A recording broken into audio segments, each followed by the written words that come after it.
Ok, entonces continuamos con los tipos de escisión. ¿Sale? Entonces tenemos el parcial y el total.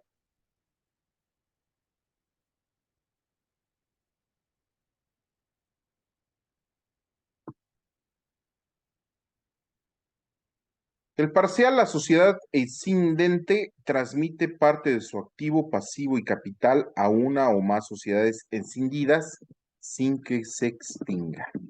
Y total, la sociedad escindente transmite la totalidad de sus activos, pasivos y capital a dos más encendidas, extinguiéndose. Entonces, la decisión solo podrá acordarse por resolución de la asamblea tomada mediante quórum requerido para la modificación del contrato social sobre las acciones o partes sociales totalmente pagadas. El acuerdo de fusión deberá protocolizarse ante notario e inscribirse ante el Registro Público de Comercio. Además, cada sociedad escindida deberá publicar su último balance anual en la Gaceta Oficial del Estado y en uno de los periódicos de mayor circulación del domicilio de la sociedad escindente. Lo que deje de existir deberá publicar en el sistema establecido para la extinción de su pasivo. Entonces, pero ¿por qué no? Acuérdate que eres una estructura de tienes una situación de contrato social. Entonces, dentro de tu contrato social vas a tener precisamente la condición, ¿no? De establecer de las maneras, ¿no? De cómo efectuar, ¿no? Este tipo de operaciones. Entonces, como tienes parte de esa estructura, ¿sí?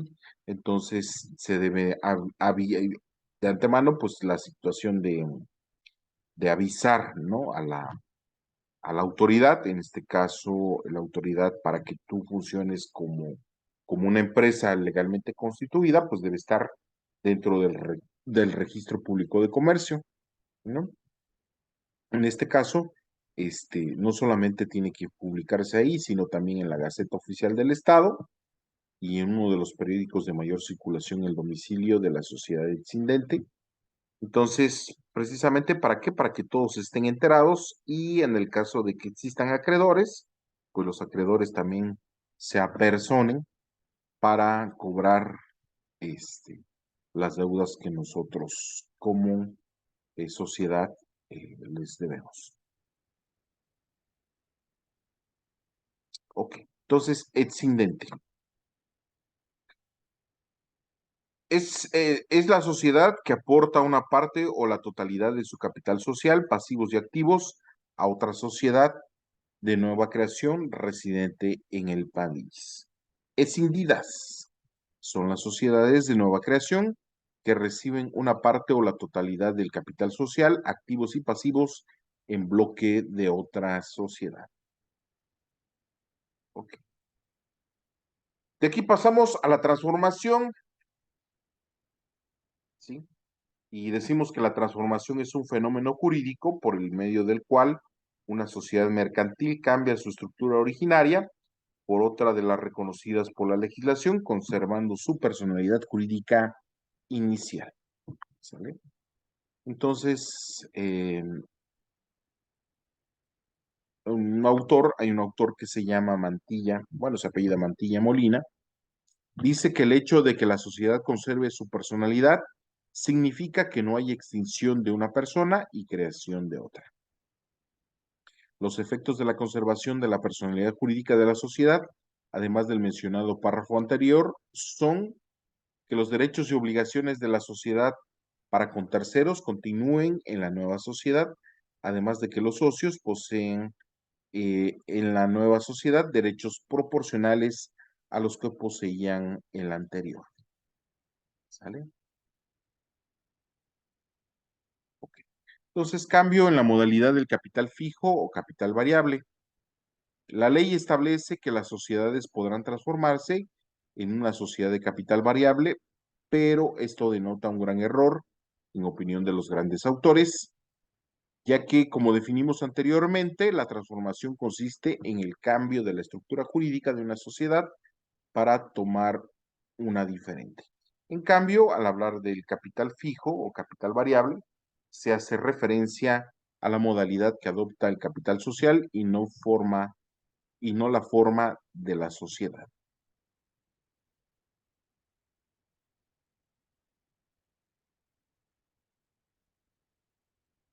Ok.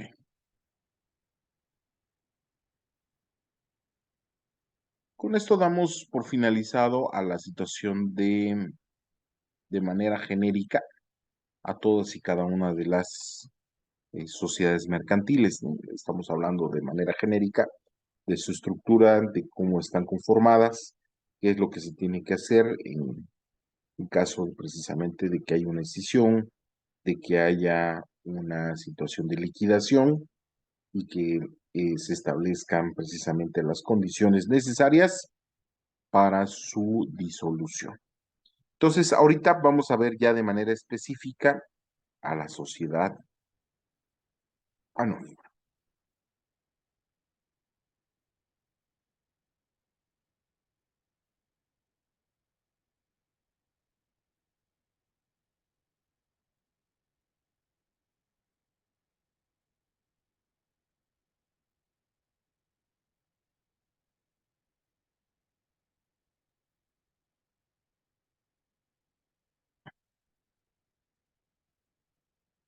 Ok, entonces, sociedad anónima.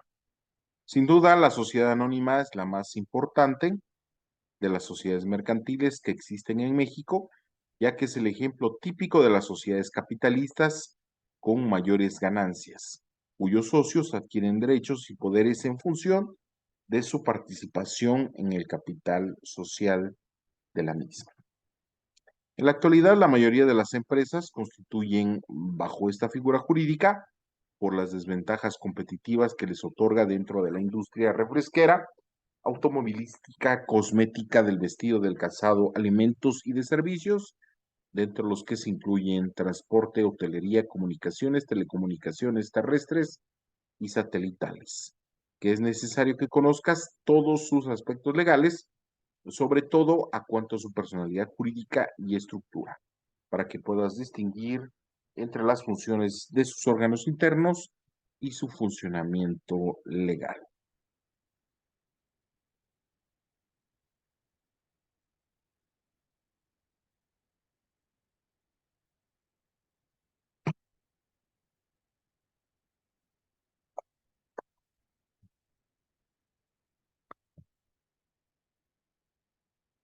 Continuamos con concepto, constitución y estructura. La sociedad anónima es aquella sociedad mercantil cuyos titulares lo son en virtud de una participación en el capital sociable a través de los documentos llamados acciones, las cuales pueden diferenciarse entre sí por su distinto valor nominal o por los diferentes privilegios vinculados a esta, como por ejemplo la percepción de un dividendo mínimo. Los accionistas no responden con su patrimonio personal de las deudas de la sociedad, sino únicamente hasta el monto del capital aportado. Se encuentra regulada en los artículos 87 al 206 de la Ley General de Sociedades Mercantiles. En términos generales, las sociedades anónimas se reputan siempre mercantiles, aun cuando se formen para la realización de negocios de carácter civil. De acuerdo con el artículo 87 de la Ley General de Sociedades Mercantiles, la sociedad anónima es la que existe bajo una denominación y se compone exclusivamente de socios cuya obligación se limita al pago de sus acciones. Elementos, en la mayoría de los legisladores reconocen como elementos principales de este tipo de sociedad a los siguientes.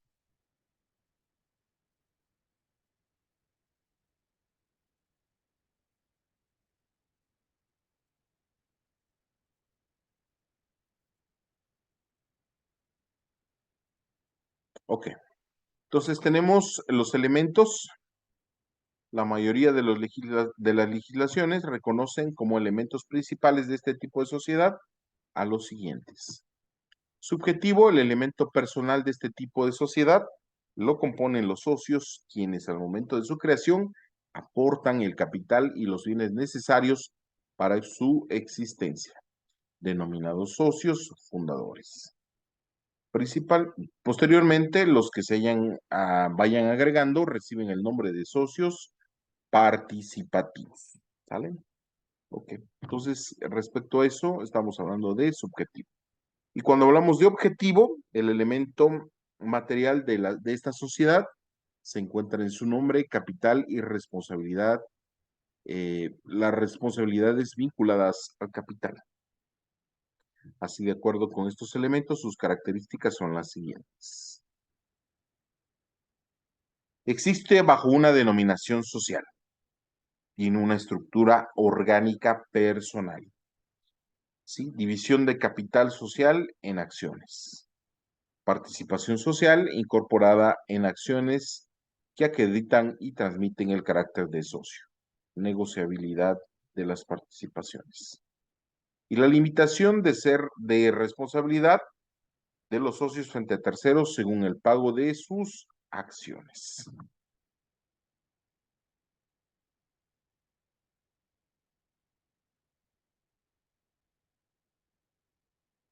Entonces, para proceder a la constitución de una sociedad anónima se requiere cumplir una serie de requisitos establecidos por el ordenamiento jurídico respectivo.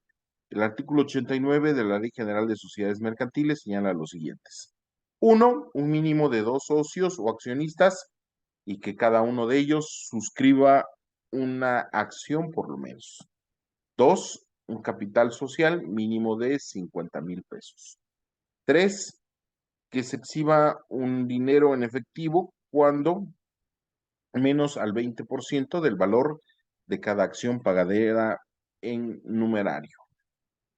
Cuatro, que se exhiba íntegramente el valor de cada acción que haya de pagarse en todo o en parte de los bienes distintos del numerario.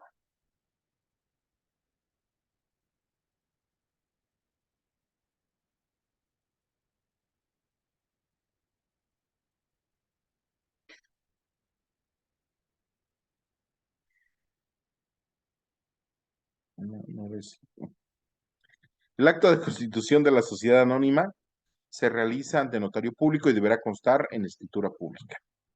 En algunos sistemas, las sociedades anónimas pueden constituirse a través de un doble procedimiento regulado específicamente por los diferentes ordenamientos jurídicos prácticos, ya sea por su fundación simultánea o suscripción de las acciones emitidas, aunque al final su constitución será a través de la Asamblea Constituyente.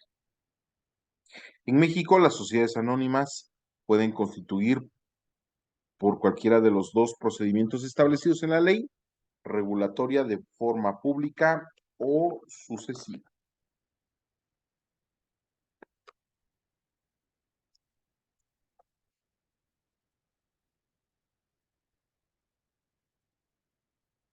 Fundación antefedataria o simultáneas. Bajo este procedimiento, la fundación de la sociedad tiene lugar en un único acto en el que incurren a todos los socios fundadores, poniendo su relieve su deseo de construir una sociedad anónima, donde los socios con un proyecto de contrato social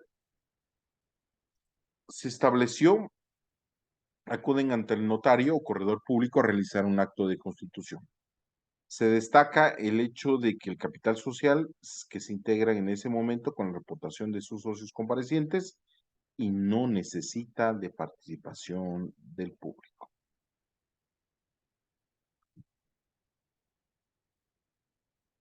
Entonces, continuamos con la función por suscripción pública o sucesiva. La constitución de la sociedad anónima se realiza bajo diferentes etapas o fases, desde las primeras gestiones realizadas por los promotores con la suscripción inicial de sus participaciones sociales. Para la integración del capital social se requiere atraer socios o inversionistas que se sumen al proyecto de los fundadores aportando su participación pecuniaria de modo que vayan suscribiendo paulatinamente su adhesión mediante el pago de sus aportaciones. Artículos del 92 al 102 de la Ley General de Sociedades Mercantiles. Ok.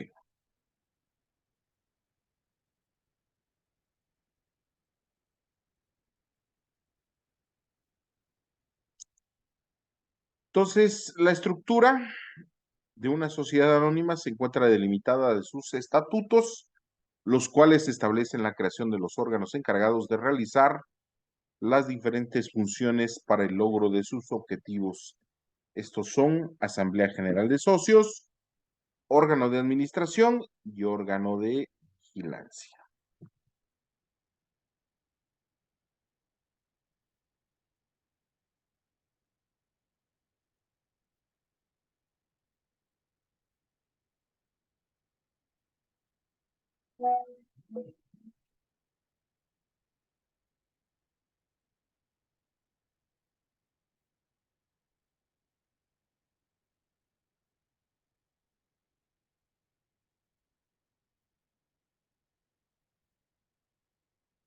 No sé. Ok. Entonces, entendemos precisamente que el órgano supremo es la Asamblea General de Socios, ¿no? Entonces, que es la máxima autoridad dentro de la sociedad anónima, ¿no? Entonces, la Asamblea General de Socios Accionistas constituye el órgano de decisión de la sociedad. Este órgano supremo define, a través del voto, el rumbo de la sociedad, debiendo enmarcar su actividad en los estatutos o en la propia ley. Sus resoluciones son obligatorias para todos los accionistas, aun para los ausentes o disidentes, siempre y cuando dichas resoluciones hayan sido legalmente aprobadas, serán ejecutadas por la persona que dicho órgano designe y a falta de ello por los administradores. De toda asamblea se levantará acta que deberá sentarse en el libro respectivo o en su defecto ser protocolizada ante notario.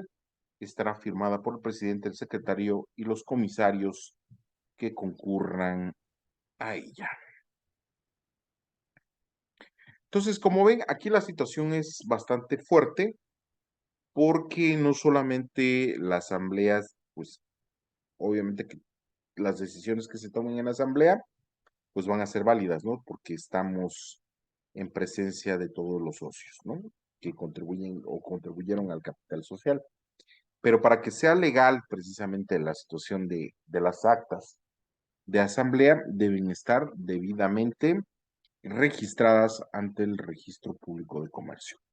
Y no solamente eso, sino también ante el notario público, para que el notario público envíe a quien corresponda, mandar a publicar, ¿no? Dentro del establecimiento o el apartado de la sociedad, se haga una adenda, así se llama, precisamente con el acta respectiva, ¿no? Y obre dentro de esta situación de hacer público todos los movimientos que se están llevando a cabo dentro de la administración de la sociedad, ¿vale? Entonces, por eso es de suma importancia que todas estas situaciones las registren, ¿no? Porque si no, se puede tener la letra impresa es más con firmas y demás, pero si no es pública, pues obviamente que si hay una situación de obligación, pues no se va a cumplir, ¿no? O, si no, o quién sabe si la cumplan, ¿no? Sin embargo, si está debidamente eh, fundada, motivada y justificada, pues no hay poder humano que le quite esa certeza jurídica a toda la asamblea en ese acto determinado.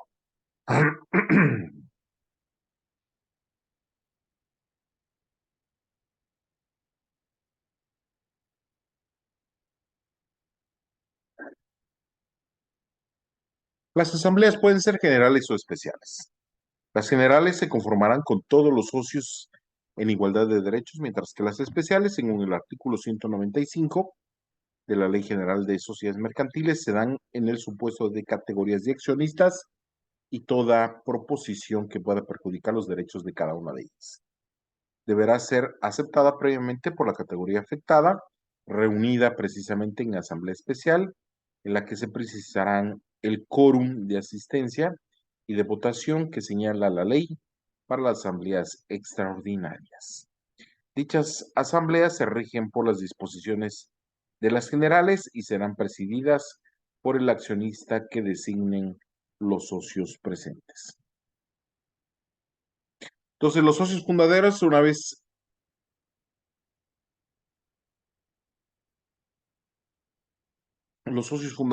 vez integrado el capital social y realizadas las exhibiciones legales dentro de los siguientes 15 días, publicarán la convocatoria para llevar a cabo la primera Asamblea General o Asamblea General Constitutiva conforme al programa. Dicha publicación deberá realizarse en el sistema electrónico de la Secretaría de Economía en cumplimiento del artículo 99 de la Ley Federal de Sociedades Mercantiles.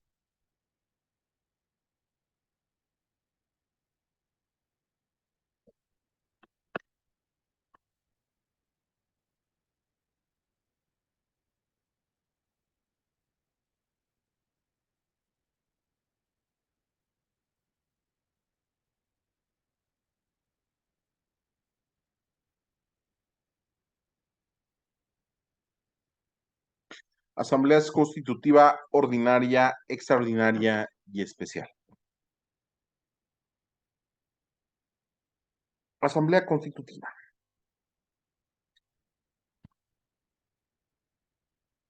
Es la primera en que se reúnen los socios fundadores para definir las bases de constitución y funcionamiento de la sociedad. Se celebran ante fedatario público conforme al artículo 100 de la Ley General de Sociedades Mercantiles. Este tipo de asamblea solo se da en el procedimiento de constitución sucesivo o por suscripción y se ocuparán los siguientes asuntos. 1. De comprobar la existencia de la primera exhibición prevenida en el proyecto de estatutos.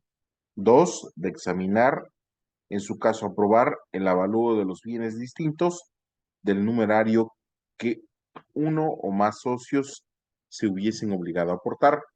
Los suscriptores tendrán derecho al voto con relación a sus respectivas aportaciones en especie.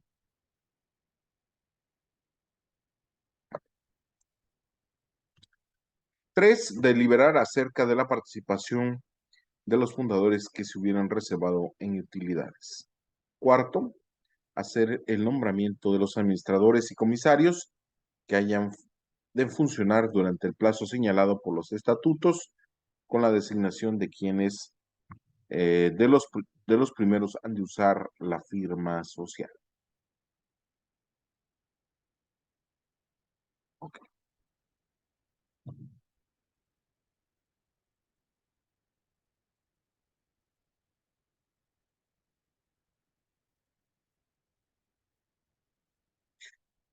Entonces, aprobada por la Asamblea General, la Constitución de la Sociedad, el acta de la Junta y los estatutos serán protocolizados ante notario público previa inscripción en el Registro Público de Comercio.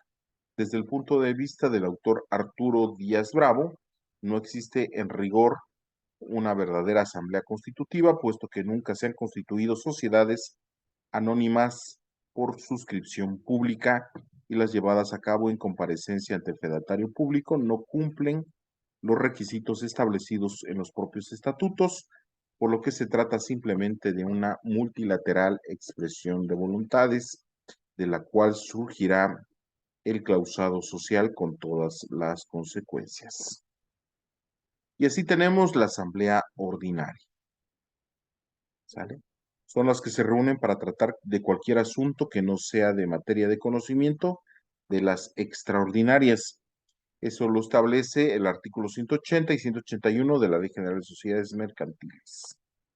Se distinguen por sus competencias, quórum y mayoría de votación y se ocuparán, además de los asuntos incluidos en el orden del día, y estos son los siguientes. Primero, discutir, aprobar o modificar el informe de los administradores con base en el informe de los comisarios y tomar las medidas que juzgue oportunas. Segundo, nombrar al administrador o consejo de administración y a los comisarios. Tercero, determinar los emolumentos pagos correspondientes a los administradores y comisarios, aun cuando no hayan sido fijados en los estatutos.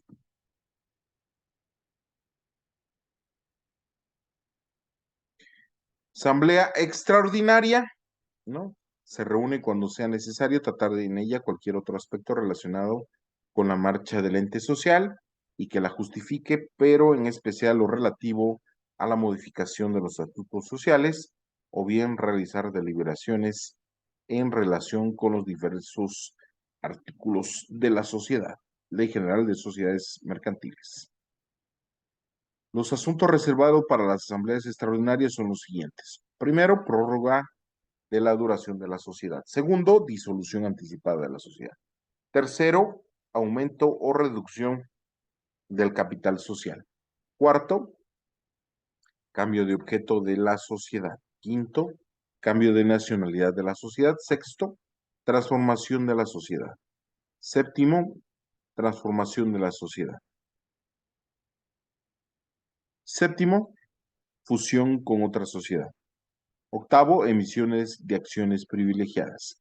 Noveno, amortización por la sociedad de sus propias acciones y la emisión de acciones de goce. Décimo, emisión de bonos y obligaciones. Décimo primero, cualquier otra modificación del contrato social. Décimo segundo, las demás asuntos en las que la ley o el contrato social exigen un quórum especial.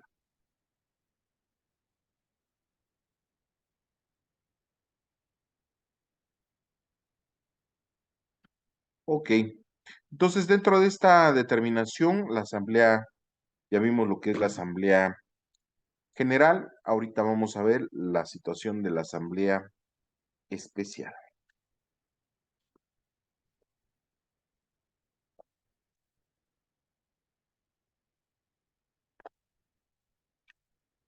Según lo establece el artículo 195 de la Ley General de Sociedades Mercantiles, se da en el supuesto de que en una sociedad existan diversas categorías de accionistas.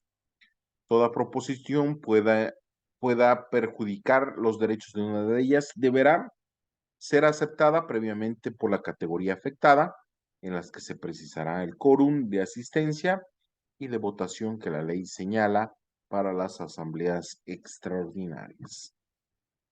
Dichas asambleas se rigen por las disposiciones de las generales y serán presididas por el accionista que designen los socios presentes.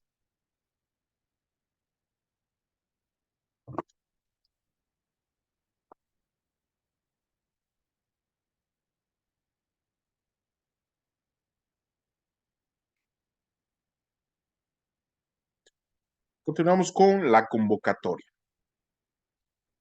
Y precisamente la convocatoria, la celebración de las asambleas de socios requiere previa convocatoria hecha por el administrador, el consejo de administración o por los comisarios, salvo que los siguientes casos que marcan los artículos 166, fracción sexta y 183 de la Ley General de Sociedades Mercantiles. Si el consejo de administración no hiciere la convocatoria dentro del plazo señalado, cualquier accionista podrá recurrir ante la autoridad judicial del domicilio de la sociedad para que éste haga la convocatoria. En el caso que no se reuniere la asamblea o de que una vez reunida no se hiciera la designación, la autoridad judicial del domicilio de la sociedad, a solicitud de cualquier accionista, nombrará los comisarios, quienes funcionarán hasta que la Asamblea General de Comisionistas haga el nombramiento definitivo. Entonces, los accionistas que representen por lo menos el 33% del capital social podrán pedir eh,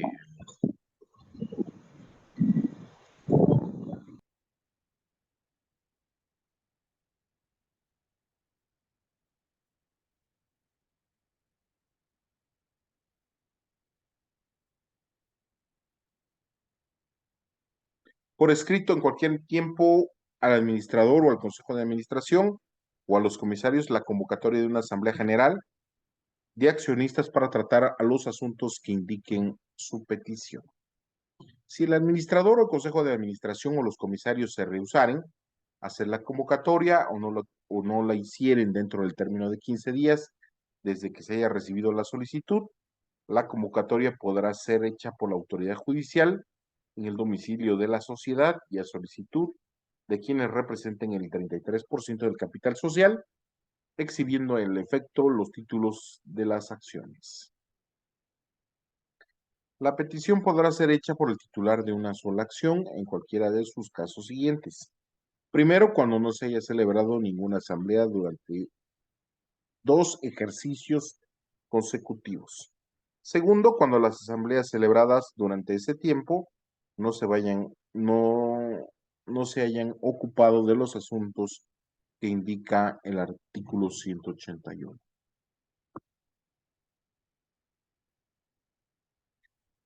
Quórum.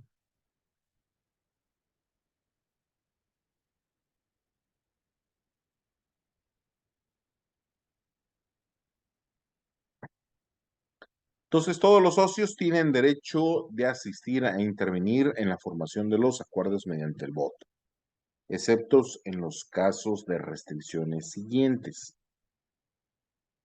Primero, acciones de voto limitado, artículo 113 de la Ley General de Sociedades Mercantiles.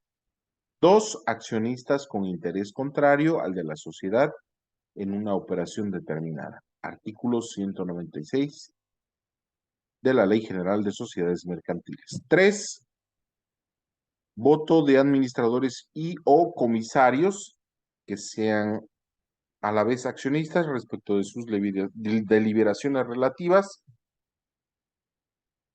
a la aprobación de sus propios informes o a su responsabilidad. Artículo 197 de la Ley General de Sociedades Mercantiles.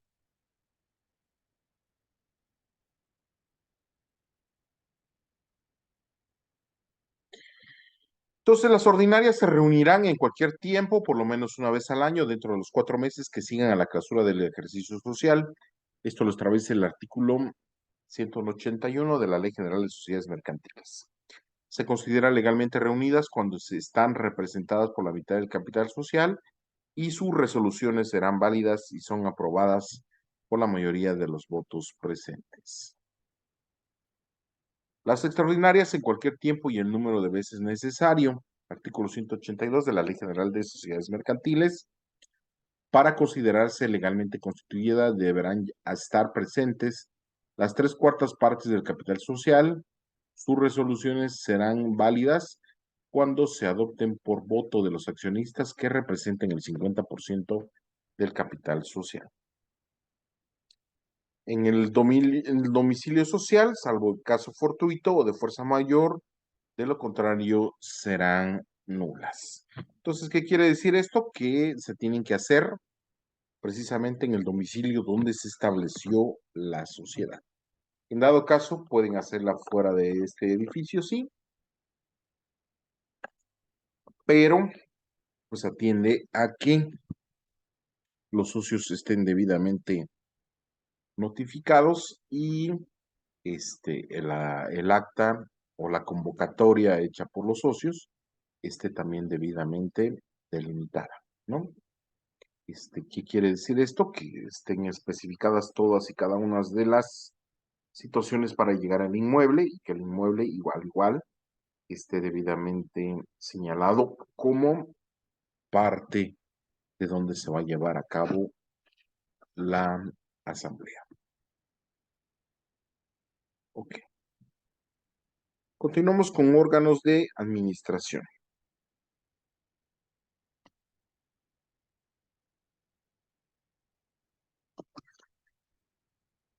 Los lentes. Ok. Entonces, el órgano de administración de la sociedad constituye un órgano ejecutivo que lleva la dirección de los negocios sociales a través de un sistema de contabilidad adecuado a las necesidades de la empresa, bajo la representación de la sociedad, además de la responsabilidad de hacer que se cumplan los acuerdos de las asambleas tomados de conformidad con la ley y con los estatutos sociales. La administración de la sociedad anónima estará a cargo de uno o varios mandatarios temporales, revocables y remunerados, quienes pueden ser socios o personas extrañas a la sociedad. Administrador único. En este cargo es personal, por lo que no podrán desempeñarse por un representante legal, aunque pueden delegarse para poder ciertas facultades específicas, lo cual no restringe su función. Para su fiel desempeño podrá ser exigido el otorgamiento de una garantía. Además, los administradores seguirán en el desempeño de sus funciones, aun cuando el plazo respectivo haya terminado, mientras no exista un nuevo nombramiento. ¿Sale? Continuamos con el Consejo de Administración. Cuando los administradores sean dos o más, constituirán el Consejo de Administración. Su presidente será el primero de los nombrados y a falta de este, el que siga el orden de designación, salvo pacto en contrario. Para su funcionamiento legal deberán asistir por lo menos el 50% de sus miembros, pudiendo ser válidas sus resoluciones cuando sean tomadas por la mayoría de los presentes. En caso de empate, el presidente del Consejo decidirá con un voto de calidad. A estas sesiones acudirán los comisarios, pero sin voto. Los estatutos se podrán prever que las resoluciones tomadas fuera de la sesión del Consejo por unanimidad de sus miembros tendrán para todos los efectos legales la misma validez que si hubieran sido adoptadas en sesión de Consejo, siempre que se confirmen por escrito.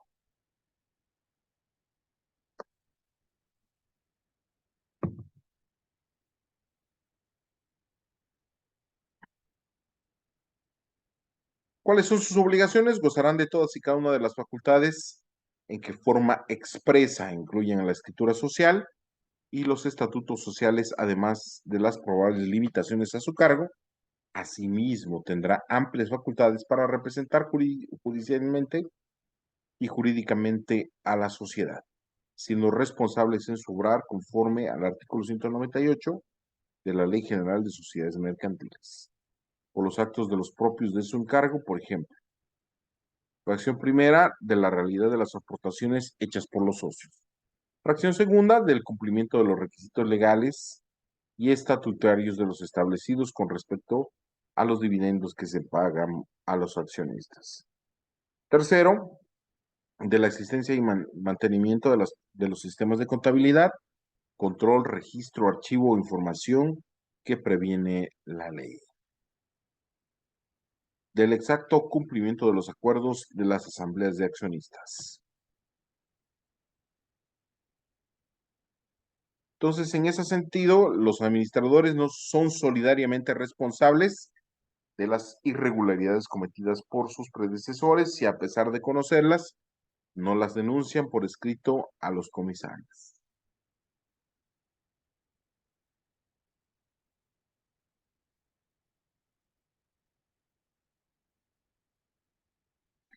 Ok.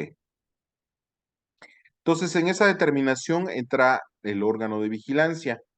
La vigilancia constituye una actividad de carácter permanente al interior de la sociedad anónima y se realiza por un órgano que puede ser individual, llamado comisario o colegial, denominado comisariato o consejo de vigilancia, designada por la Asamblea, que tiene como misión genérica la de supervisar las actividades de gestión y representación que forma permanente realiza la administración y cuenta además con facultades y obligaciones específicas establecidas en la ley, o bien los estatutos sociales, tales como la revisión del informe que anualmente deben presentar la administración a la Asamblea General Ordinaria en relación con el que deben rendir un informe complementario que los propios miembros de la vigilancia deban realizar.